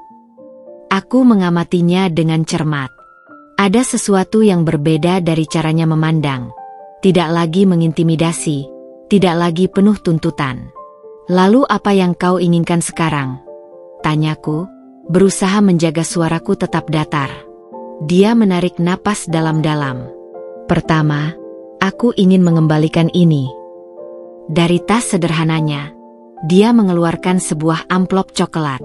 Uang yang kau gunakan untuk biaya rumah sakitku dulu, plus bunga. Aku membuka amplop itu dengan hati-hati. Jumlahnya tidak hanya tepat, tapi lebih banyak dari yang kubayarkan dulu. Ini terlalu. Kedua, potongnya, aku ingin menawarkan kerja sama bisnis. Aku nyaris tersedak. Apa? Dia mengeluarkan setumpuk dokumen dari tasnya. Selama di rehabilitasi, aku belajar banyak hal, termasuk memasak. Matanya berbinar antusias. sesuatu yang tidak pernah kulihat sebelumnya. Aku tahu kafe ini sedang merencanakan menu baru. Dan kebetulan, resep kue lapis ibuku terkenal enak. Aku membalik-balik dokumen itu, rencana bisnis yang sangat matang, lengkap dengan analisis pasar dan proyeksi keuangan. Yang paling mengejutkan, di bagian modal awal, tertulis jumlah yang cukup besar, dengan catatan kecil. Dana pribadi Ardi, bukan pinjaman. Bagaimana kau bisa? 2 tahun terakhir aku bekerja serabutan. Jelasnya, matanya jujur. Mulai dari tukang kebun, sopir, sampai asisten koki. Uang ini kutabung sedikit demi sedikit. Aku menutup dokumen itu perlahan, mencoba mencerna semua informasi ini. Ardi yang dulu, yang menolak menyentuh piring kotor, sekarang mau bekerja sebagai asisten koki? Kenapa kau ingin bekerja sama dengan kami? Tanyaku penuh curiga. Dia menatap tangannya yang sekarang kasar dan berbintik-bintik bekas luka bakar minyak. Karena di tengah kehancuranku, hanya kau dan ibumu yang masih memperlakukan aku sebagai manusia. Hujan semakin deras di luar, menciptakan suara gemuruh yang nyaman. Aku memandangi Ardi yang sekarang duduk dengan postur lebih rendah, tidak lagi menyembulkan dada dengan kesombongan. Aku tidak bisa memberi jawaban sekarang. Akhirnya kuucapkan. Dia mengangguk paham. Aku mengerti. Ini nomor telepon baruku. Dia mengeluarkan kartu nama sederhana, hanya bertuliskan nama dan nomornya, tanpa gelar mentereng. Tidak seperti dulu yang selalu berganti-ganti nomor setiap bulan, tambahnya dengan senyum kecil. Saat dia berdiri untuk pergi, tiba-tiba ibuku muncul dari dapur dengan nampan berisi kue lapis legit. Ardi, sapa ibuku hangat. Kau harus mencoba kue buatanku yang baru. Aku terkejut melihat ibuku begitu ramah. Tapi yang lebih mengejutkan, Ardi langsung berlutut di depan ibuku, air mata mengalir deras. Ibu, terima kasih masih mau menerimaku. Ibuku meletakkan nampan itu, lalu dengan lembut membimbing Ardi berdiri. Nak, ibu sudah lama memaafkanmu. Tapi ingat, maaf bukan berarti lupa. Saat Ardi hendak pergi, dia menoleh sekali lagi padaku. Oh ya, hampir lupa. Dari sakunya, dia mengeluarkan kunci kecil. Ini kunci safe deposit box di bank sentral. Berisi semua perhiasan ibuku yang berhasil kuselamatkan dari Rina. Aku ingin ibuku yang menjualnya untuk biaya pengobatanku. Tapi dia menolak. Katanya, itu untuk Dinda jika dia mau menerimanya. Aku menggigit bibirku sampai sakit. Perhiasan keluarga yang dulu selalu dibanggakan mertuaku, sekarang ditawarkan kembali padaku? Kau tidak perlu menjawab sekarang, ujarnya lagi sebelum melangkah keluar, menghilang dalam rintik hujan yang semakin deras. Ibuku berdiri di sampingku, kedua tangannya yang hangat memegang pundakku. Dia sudah berubah, nak. Aku menatap dokumen bisnis yang ditinggalkan Ardi, lalu kunci kecil di tanganku. Tapi apakah perubahan itu cukup untuk menebus semua yang sudah terjadi? Ibuku hanya tersenyum bijak. Kau tidak harus menerimanya kembali sebagai suami, nak. Tapi sebagai manusia yang sudah belajar dari kesalahannya, mungkin bisa. Di luar, hujan mulai reda, meninggalkan udara segar dan langit yang lebih cerah. Seperti kehidupan kami, setelah badai, selalu ada kemungkinan untuk cahaya baru. Minggu pagi itu, sinar matahari musim kemarau menyapu lantai kayu kafe kami dengan pola-pola cahaya yang hangat. Aku berdiri di belakang meja kasir, menyusun ulang display kue-kue terbaru kami sambil sesekali melirik dokumen kerja sama bisnis dari Ardi yang masih terbuka di meja kecil dekat jendela. Sudah 3 hari sejak kedatangannya yang tak terduga, dan pikiranku masih berputar-putar mempertimbangkan segala kemungkinan. Bel pintu berbunyi lagi, tapi kali ini yang masuk adalah rombongan besar. Keluarga Ardi yang dulu begitu sombong, sekarang berdiri di depan kafe kami dengan wajah-wajah penuh ketidakpastian. Ada ibunya Ardi dengan rambut yang sudah lebih banyak uban, adik perempuannya yang dulu pernah membelaku di pengadilan, bahkan beberapa sepupu yang dulu sering menghina ibuku. Yang paling mengejutkan, Ardi berada di depan mereka semua, mengenakan kemeja lengan pendek sederhana yang tak pernah kulihat di lemari pakaian mewahnya dulu. "Kami datang tanpa pemberitahuan," ucap Ardi dengan suara yang jelas namun rendah hati. "Karena permintaan maaf sejati harus dilakukan secara langsung." Ibuku yang sedang menyusun piring di belakangku langsung mendekat. Tangannya yang keriput memegang pundakku erat.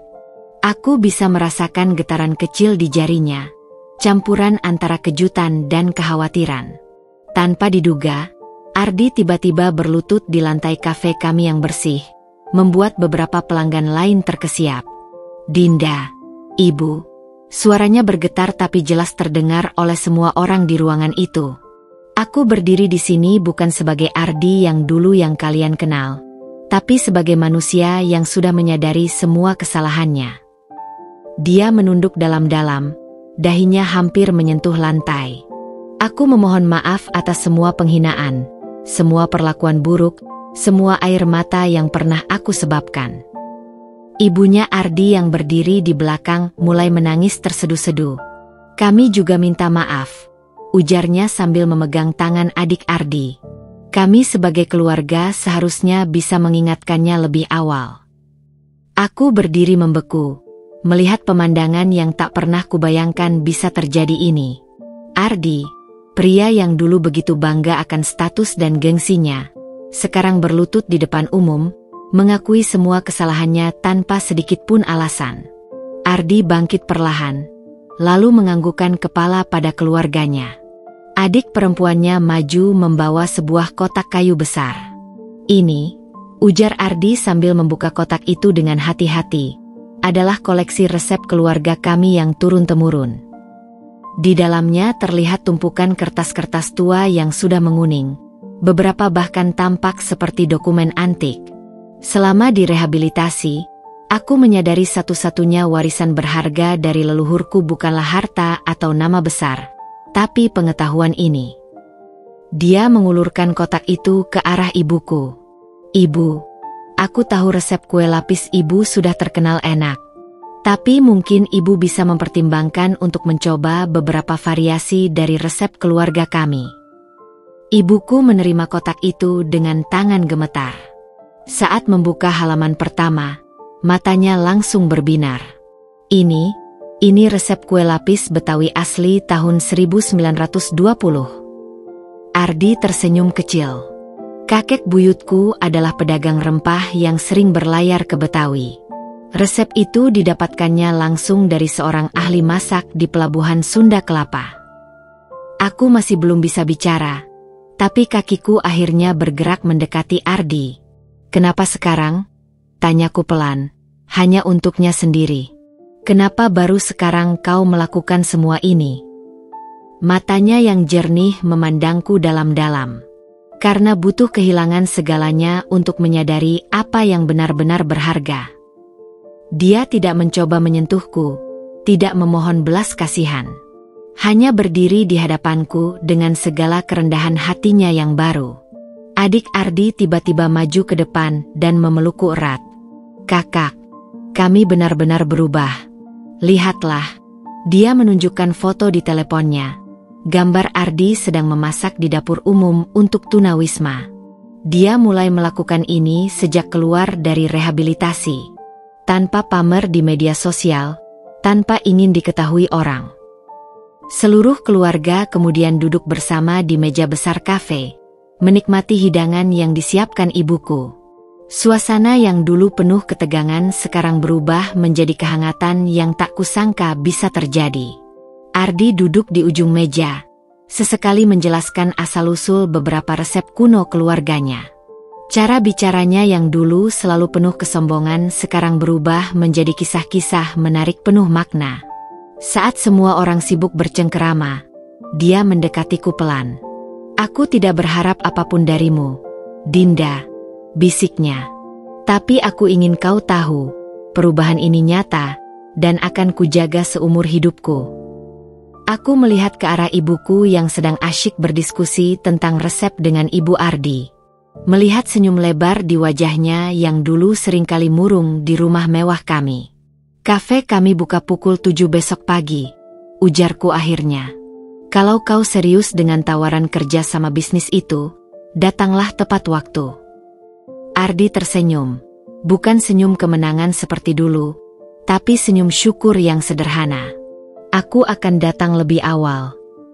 Malam itu, setelah semua orang pergi, aku dan ibuku duduk di teras kecil belakang kafe, menikmati teh hangat di bawah langit berbintang. Manusia bisa berubah, nak, ujar ibuku tiba-tiba, matanya menatap rembulan.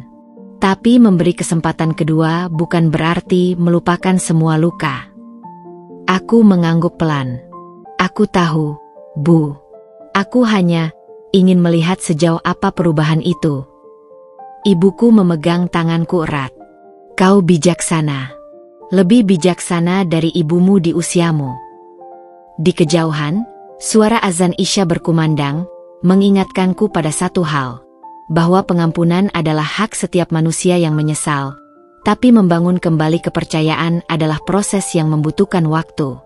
Dan untuk pertama kalinya dalam hubungan kami yang penuh liku ini, aku bersedia memberi waktu itu, tidak sebagai istri, tapi sebagai mitra bisnis yang mungkin suatu hari nanti bisa menjadi teman sejati.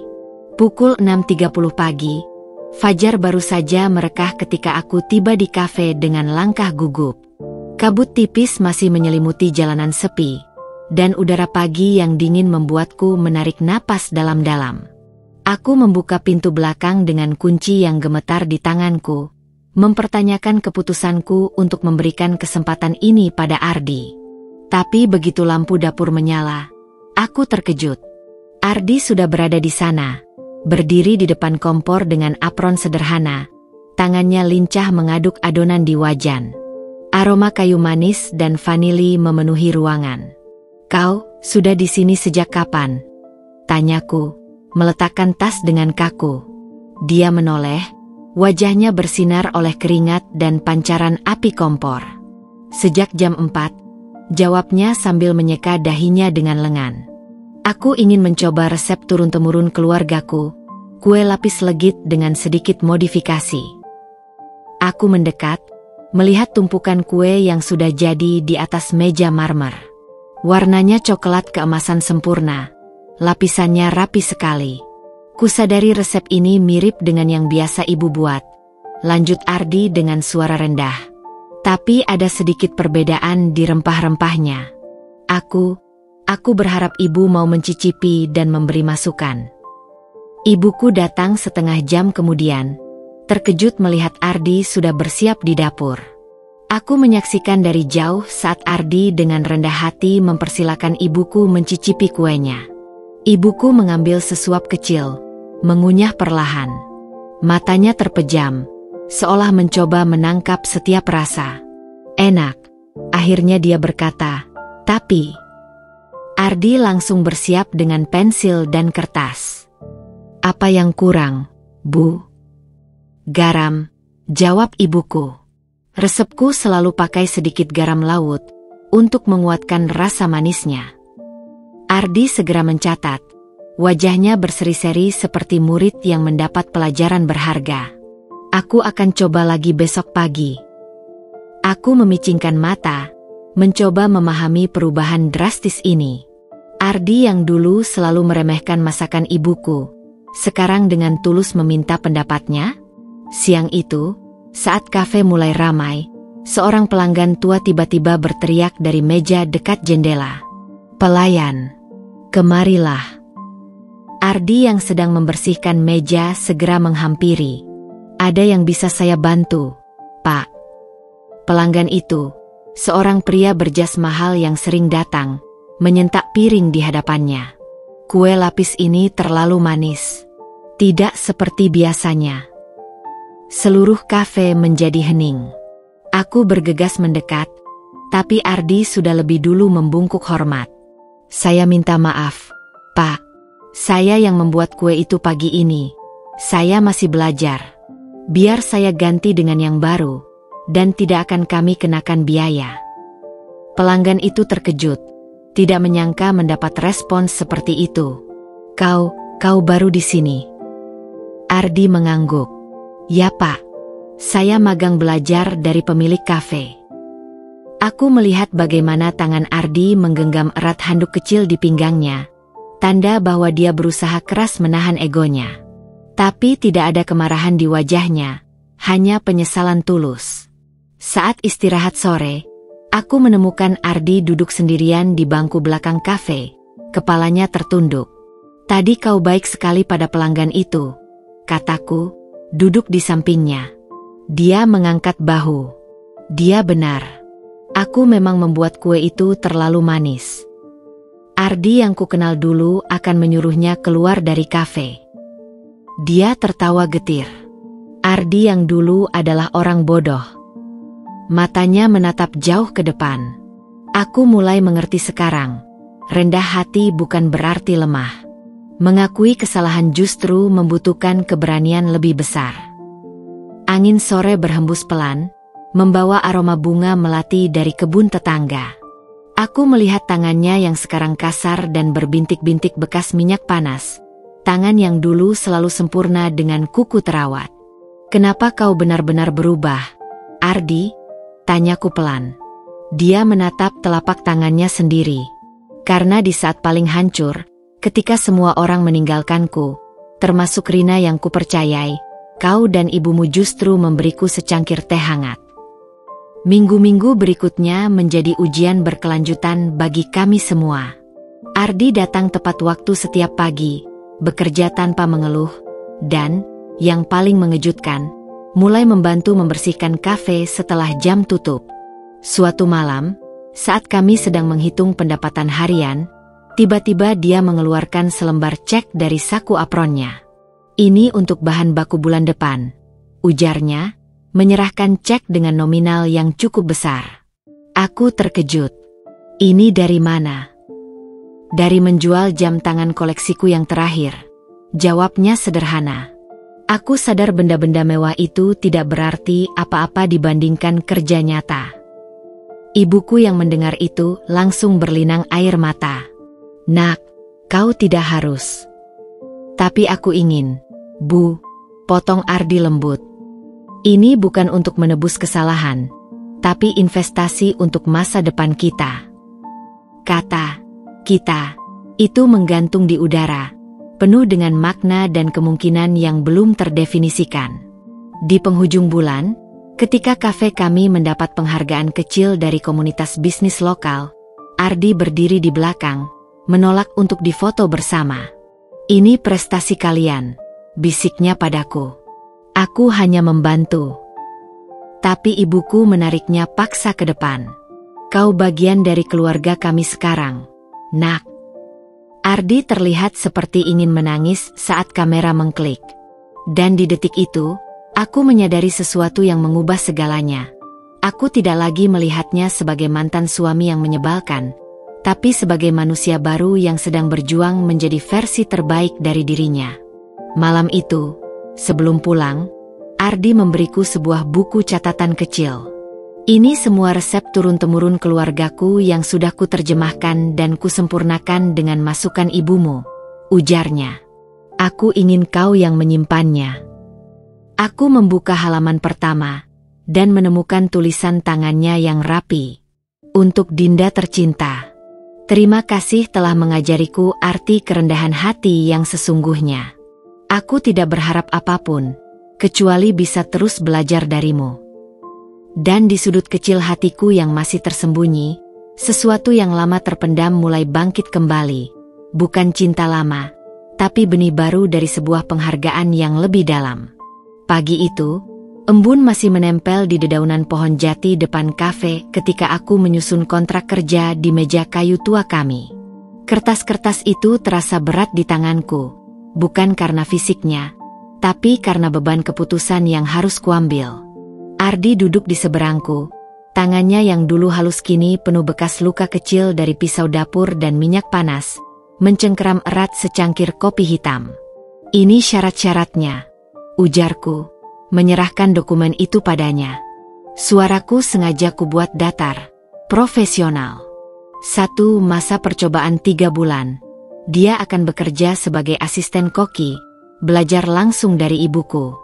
2. Gaji standar pegawai baru. Jauh di bawah standar hidup lamanya. 3. Tidak ada hubungan di luar pekerjaan. Kami tetap akan menjaga hubungan profesional. Ardi membaca setiap poin dengan teliti. Wajahnya tenang meski aku tahu isi kontrak ini bisa menyakiti harga dirinya yang dulu. Saat sampai di halaman terakhir, dia mengangguk, lalu mengambil pena dari saku bajunya. Pena sederhana berbahan plastik, bukan pulpen mewah bermerek seperti dulu. Ada satu hal yang ingin ku minta, ujarnya tiba-tiba sebelum menandatangani. Aku menegangkan bahu. Apa? 2 hari libur setiap minggu untuk mengajar kelas memasak anak-anak jalanan di panti asuhan Bina Sejahtera. Matanya jernih, tanpa sedikit pun niat pamer. Aku sudah berkomitmen sejak sebulan lalu. Perutku berdegup kencang. Ini Ardi yang sama yang dulu marah saat aku menyumbang ke panti asuhan karena uang kita bisa dipakai untuk hal lebih berguna? Kau serius? Dia mengeluarkan telepon genggamnya yang sudah usang, menunjukkan foto-foto dirinya dikelilingi anak-anak dengan celemek kecil. Semua tersenyum lebar. Mereka mengajariku lebih banyak tentang kebahagiaan sejati daripada seluruh hartaku dulu. Aku menatap dokumen di hadapanku, tiba-tiba merasa kontrak ini terlalu kaku untuk perubahan sebesar yang sudah dilakukannya. Baik, akhirnya kukatakan. Tapi aku akan datang suatu hari untuk melihat sendiri. Senin pagi, Ardi tiba lebih awal lagi. Aku menemukannya sedang membersihkan kulkas besar di dapur. Pekerjaan yang bahkan aku dan ibuku sering tunda karena melelahkan. Kau tidak harus melakukan itu, ujarku, melihat keringat mengalir di pelipisnya. Dia tersenyum sambil menyekat tangan di apron. Tapi ini bagian dari pekerjaan, bukan? Sepanjang hari, aku mengamatinya dengan seksama. Cara dia melipat serbet dengan teliti, membersihkan meja sehabis pelanggan tanpa disuruh, bahkan menawarkan diri membuang sampah padahal hujan mulai deras di luar. Yang paling mengejutkan adalah saat jam sibuk siang hari. Seorang pelanggan wanita muda tiba-tiba marah karena pesanannya tertukar. "Pelayan, kemarilah," teriaknya, wajah merah padam. Ardi segera menghampiri dengan kepala sedikit menunduk. "Ada yang bisa saya bantu, Nyonya?" "Kalian ceroboh sekali. Aku alergi kacang tapi ini ada taburan kacang di saladku." Aku bergegas mendekat, tapi Ardi sudah mengambil tindakan. "Kami sangat menyesal," ujarnya sambil segera mengambil piring itu. "Saya akan buatkan yang baru dengan bahan yang sudah kami cek betul. Dan sebagai permintaan maaf, makan siang Nyonya hari ini gratis." Pelanggan itu terkejut, kemarahannya langsung reda. "Kau sangat baik." "Tidak, ini tanggung jawab kami," jawab Ardi dengan tulus sebelum berbalik ke dapur. Aku berdiri terpaku. Dulu, Ardi akan menyalahkan staf lain atau bahkan membentak pelanggan yang dianggapnya rewel. Di akhir minggu pertama, sekelompok anak-anak dari panti asuhan datang dengan 2 pengasuh. Aku baru hendak menyambut, tapi tiba-tiba mereka semua berseru gembira. "Pak Ardi!" Ardi yang sedang memotong sayur di dapur langsung keluar. Wajahnya berseri. "Nak-nak, kalian datang." Aku menyaksikan dengan mulut terbuka saat anak-anak itu memeluknya erat, seolah mereka adalah keluarga. Salah satu gadis kecil mengeluarkan gambar crayon. "Ini untuk Pak Ardi. Gambar kue lapis yang kemarin diajarkan." Ardi menerimanya seolah itu hadiah termahal di dunia. "Akan kupajang di dinding kamarku," janjinya dengan suara serak. Salah satu pengasuh mendekatiku. Kami tidak percaya saat pertama kali Pak Ardi datang ke panti. Tapi sekarang, dia seperti ayah bagi anak-anak ini. Bahkan mengumpulkan uang sendiri untuk membeli bahan mengajar. Aku menatap Ardi yang sedang berlutut mendengarkan cerita salah satu anak dengan penuh perhatian. Di matanya ada cahaya yang tidak pernah kulihat selama pernikahan kami. Malam itu, setelah semua pulang, aku menemukan Ardi masih berada di dapur, asyik mencatat sesuatu di buku kecilnya. "Apa yang kau tulis?" tanyaku penasaran. Dia menutup buku itu dengan cepat, tapi tidak cukup cepat sebelum kulihat sketsa-sketsa kue dengan catatan detail di setiap halaman. Resep-resep baru yang kubayangkan. Aku berharap suatu hari bisa membuat kue spesial untuk kafe ini. Aku duduk di depannya, tiba-tiba penasaran dengan perubahan drastis ini. "Apa yang benar-benar membuatmu berubah, Ardi?" Dia menghela napas panjang, memandang tangannya yang sekarang kasar. "Ketika kau dan ibumu memberiku teh hangat di hari terburukku, aku baru mengerti, kebaikan sederhana itu lebih berharga dari semua kemewahan di dunia." Matanya yang jernih menatapku. "Aku tidak berharap kau memaafkanku, Dinda. Tapi beri aku kesempatan untuk membuktikan bahwa aku bisa menjadi manusia yang lebih baik." Di keheningan dapur yang hanya diterangi lampu kecil itu, aku melihat bayangan Ardi yang dulu dan sekarang. Dan untuk pertama kalinya, aku mulai percaya bahwa perubahan ini nyata. "Besok," ujarku tiba-tiba, "ibuku akan mengajariku resep rahasia kue lapisnya. Kau ingin ikut belajar?" Wajah Ardi berubah cerah seperti anak kecil diberi hadiah. Aku boleh." Jam 5 pagi. "Jangan terlambat." Dan ketika aku melihat senyum tulusnya yang melebar, sesuatu di dadaku berdesir pelan. Seperti benih harapan yang mulai tumbuh setelah musim dingin yang panjang. Hujan turun deras di malam itu, membasahi jalanan kota dan menciptakan genangan air yang memantulkan cahaya lampu jalan seperti kaca pecah. Aku duduk di belakang meja kasir kafe yang sepi, menghitung penghasilan hari ini sambil sesekali melirik Ardi yang sedang membersihkan dapur dengan tekun. 3 bulan sudah berlalu sejak dia resmi menjadi bagian dari tim kami, dan perubahan dalam dirinya masih terus membuatku terkejut. Tiba-tiba, bel pintu depan berbunyi keras. Seorang wanita dengan payung hitam berdiri di ambang pintu, gaun merahnya yang mewah basah kuyup di bagian ujung. Rina Ayunda. Wajah Ardi yang semula tenang langsung berubah pucat saat melihatnya. Tangannya yang sedang memegang lap bersih berhenti di udara, seperti patung yang terkena mantra. "Ardi, sayang." Rina melangkah masuk dengan senyum manis yang dulu bisa melelehkan hati siapapun. "Akhirnya kutemukan kau." Aku segera berdiri, bersiap menghadapi situasi yang tidak pernah kuinginkan. Tapi yang terjadi selanjutnya benar-benar di luar dugaanku. Ardi menarik napas dalam-dalam, lalu melanjutkan membersihkan meja seolah Rina tidak ada di sana. "Kafe sudah tutup," ujarnya datar. Rina tertawa kecil, mendekatinya dengan langkah genit. "Oh Komeon, jangan masih marah. Aku datang untuk meminta maaf." Dia mengulurkan tangan untuk menyentuh lengan Ardi, tapi dia menghindar. "Aku tidak marah," kata Ardi, sekarang menatap langsung ke matanya. "Aku hanya tidak tertarik." Wajah Rina berubah. "Kau pikir kau bisa hidup seperti ini?" ejeknya, melirik sekeliling kafe sederhana kami. "Jadi pelayan di tempat sempit ini? Kau dulu pengusaha besar." Ardi meletakkan lap di meja, berdiri tegak. "Aku lebih bahagia sekarang." Rina tidak menyerah. "Aku punya kabar baik," bisiknya penuh bujukan. "Herman memberiku akses ke semua rekeningnya. Kita bisa mulai lagi, lebih besar dari sebelumnya." Aku menahan napas, menunggu reaksi Ardi. Ini adalah ujian terberat, godaan untuk kembali ke kehidupan mewahnya, dengan wanita yang dulu sangat dia percayai. Tapi Ardi hanya tersenyum kecil. "Dulu, aku akan jatuh lagi untuk tawaran seperti itu," ujarnya pelan.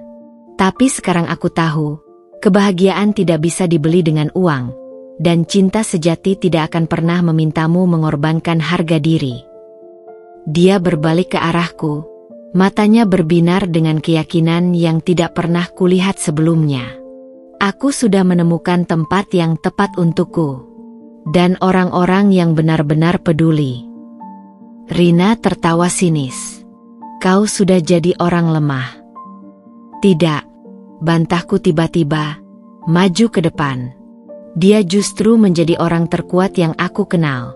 Berani mengakui kesalahan dan berubah menjadi lebih baik. Rina memandangi kami bergantian. Lalu dengan gerakan dramatis mengambil tas mewahnya. Kalian pantas satu sama lain. Hidup miskin dan menyedihkan. Saat pintu kafe tertutup dengan keras di belakangnya, udara di dalam terasa lebih ringan. Ardi berdiri diam beberapa saat, lalu menarik napas panjang. Maafkan aku, bisiknya. Aku mendekat, tanpa sadar memegang tangannya yang dingin. Untuk apa? Kau baru saja membuktikan bahwa perubahanmu nyata. Matahari pagi menyinari papan nama baru di depan kafe kami yang sudah diperluas. Dinda Ardia's Kitchen, Homemade with Love. Di dalam, suara tawa anak-anak dari panti asuhan memenuhi ruangan. Mereka sedang mengikuti kelas memasak gratis mingguan yang kami adakan. Ardi, dengan celemek bertuliskan, Chef Ardi, dengan sabar mengajari mereka menggulung adonan. Sementara ibuku dan ibu Ardi duduk di sudut, asyik bertukar resep sambil sesekali tersenyum melihat keriuhan ini. Aku berdiri di belakang kasir, memandangi keluarga kecil kami yang tidak konvensional ini. Ardi menangkap pandanganku dan mengirimkan senyum khusus. Senyum yang hanya untukku, sebelum kembali fokus pada anak-anak. Dia tidak pernah memintaku untuk kembali, tidak pernah memaksa maafnya diterima. Tapi melalui setiap tindakan, setiap pilihan, setiap pagi di mana dia datang lebih awal dan pulang lebih akhir, dia membuktikan bahwa manusia bisa berubah. Dan ketika salah satu anak asuhnya berlari memberiku kue berbentuk hati yang tidak sempurna, untuk Tante Dinda yang cantik, aku menyadari sesuatu yang mungkin sudah lama ku ketahui di hati kecilku. Kadang, cinta kedua tidak tentang menemukan orang baru, tapi tentang menemukan versi terbaik dari seseorang yang sudah ada dalam hidupmu.